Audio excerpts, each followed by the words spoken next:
Chassidic gems on Parshas Devarim. It says in the pasuk, "Re'ei nosati biyotcha es sichain melech cheshben hu amori." I have given into your hands Sichain, the king of Cheshbon from Emer, hu amori. Emor is the name of a place, name of this country. That's this simple. The Chassidic Torah are telling us here, Rav HaKodesh Rabbi Yehuda Tzvi Mistretten. First of all, we're going to change a few words here. You think Sichon is the name of the king, according to the Chassidic Torah? Sichon is spelled with a samach, but the Chassidic Torah is saying it with a sin, which means sicha. We're talking about speech. What kind of speech shall a person speak? So the pasuk is saying like this: Re'ei nosati biyotcha es sichain. You should see, you should understand that every person has the option, has the choice, has the bechira to speak either things that are permissible or things that are forbidden. Lashon hara, putting people down. He could speak Torah, good about people, and he could speak bad about people. So he has the option to speak sicha, which is mutter, which is permissible, or sicha, or speech, which is forbidden. So the pasuk is saying, Re'einu sati biyotcha sichen. You have the opportunity, the ability to speak whatever you like. You have the option. Melech cheshbon hu amori. But you should know that you are going to have to answer, and you're going to be judged. Cheshbon, you're going to be judged in front of Melech Cheshbon. The King of Kings is going to. You're going to have to defend yourself and make a cheshbon on every speech that you said. You think Emori means the name of a place? Emori means Emer, speech. So this is what the Chassidic Torah is saying. You have the option to speak good or bad, but whatever you do, you should know you're going to have to answer to the king, to the Melech Malchei Amlochim. You're going to have to make a cheshbon, and you're going to have a din and cheshbon in front of the Melech Malchei Amlochim HaKadosh Baruch Hu for Emori for each word that you said.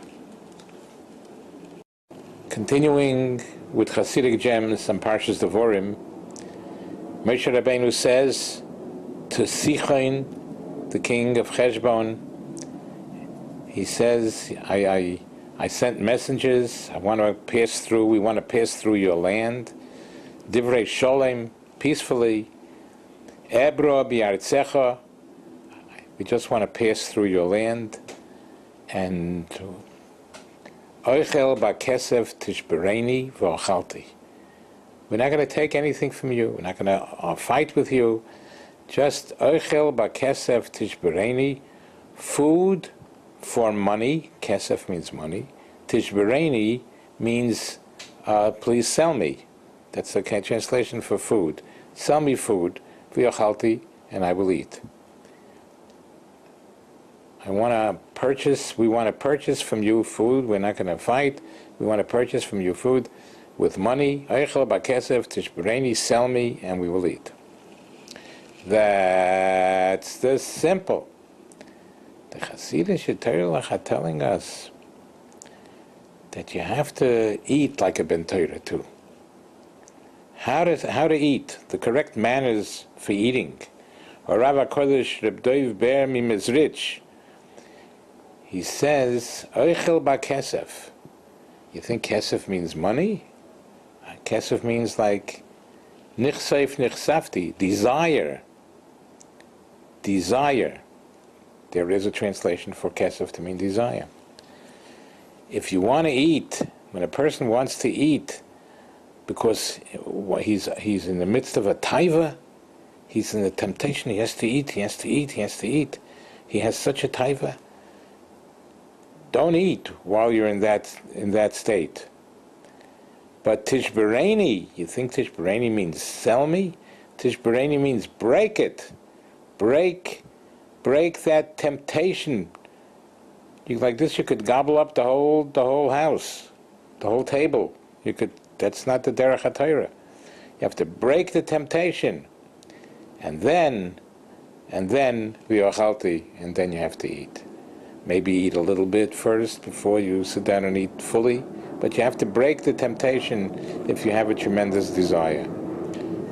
This is the way the Torah wants us to eat, according to the Chassidic Terelach.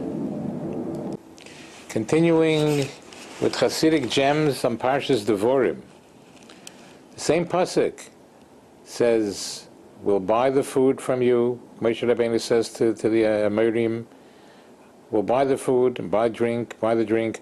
Rak ebra beragloi. Only let me pass through on my feet." That's all we want to do. We want to pass through. Only let me pass through on my feet. That's the simple. The Chassidic Terelach are telling us this is a tefillah. Horav HaKodesh Reb Osher Mistolin. This is a tefillah. This is a prayer to HaKadosh Baruch Hu, Ribbono Shel Olam.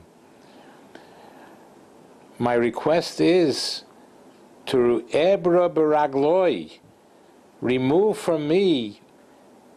You think ragloi means feet? Ragloi means hergelim, all the rote. Everything I do, all the mitzvahs that I do for Hashem, I do them rote, without any kavanah, without any thought. Please, Ribbono Shel Olam, remove the rote from me, and then I will be able to serve HaKadosh Baruch Hu properly. We have to have kavanah for whatever we do, and not do things according to rote. Chassidic gems on Parshas Devarim. This Chassidic gem is going to tell us how to bring Mashiach. How to bring Mashiach. It says in the Pasuk, Ulemochir nosati es hagilad. To Mochir, the name of a personality, a biblical personality, I have given him the city of Gilad. That's the simple. The Chassidic Terelach say, Ulemochir, you think that's the name of a biblical personality? Mochir means makir, somebody who recognizes the greatness of Hashem. He's a maimin, he has bitochin, he recognizes the greatness of Hashem. You know what he can be zoiche to? He can ascend to such great spiritual heights that he will be zoiche to have Ruach HaKodesh and tell us about the coming of Eliyahu Hagilodi. Eliyahu Hagilodi, that's Gilad. The Sati is Hagilad. You can reach the level to bring Eliyahu Hagilodi. We should be zeicha to bring Mashiach Tzidkenu B'mheira V'yameinu Amen V'yamein. Okay, Sikum, a summary for the hashkafas that come out of the Chassidic Terelach. We started with saying that a person has to be very careful what he speaks. He has the option. You can speak whatever you want. It's a free country. You can speak whatever you want. Freedom of religion. You can speak whatever you want.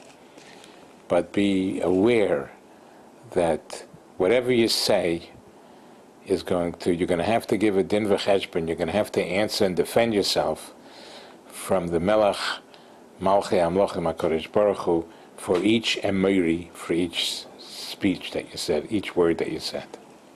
So think before we speak to see if it's in accordance with what Hashem wants. The next thing we spoke about was the proper etiquette according to the Torah of how to eat food. Don't eat food while you're under a temptation, while you're tempted for the food. A person should break his temptation before he sits down to eat. Break it, maybe eat a little bit first, then walk away, and then come back. Maybe that's what he means. But you have to break your temptation. Don't eat while you're under temptation, and that'll be the correct way of eating according to the Torah. The next thing we spoke about was person does things according to rote. Person does things, he davens mincha because yesterday he davened mincha, because last year he davened mincha, because his father davened mincha and his grandfather davened mincha. I mean, it's just like rote. We have to daven mincha because that's what the Rebbeinu Shalom wants, and we have to have kavana, what we're talking about. Because if we daven without knowing what we're saying, it's just rote. We want to get rid of rote and serve Hashem properly. We should be zeicher to this. Amen. Then we said, one who recognizes HaKadosh Baruch Hu, he recognizes his Creator. He knows that the Rebbeinu Shalom is godless Hashem. He knows the greatness of HaKadosh Baruch Hu. That person who has emunah and bitochen, he learns Torah, he does mitzvahs. He's a righteous person because he believes in Hashem. That person can elevate himself and rise to such levels. He could even reach the level of Ruach HaKodesh, which can bring Mashiach Tzidkenu, Elio Hagilodi, who will tell us he'll bring. He'll be zeicher through his Ruach HaKodesh to bring Elio Hagilodi, who will be mevaser us, who will inform us of the coming of Mashiach Tzidkenu from Heidav Yameinu. Amen.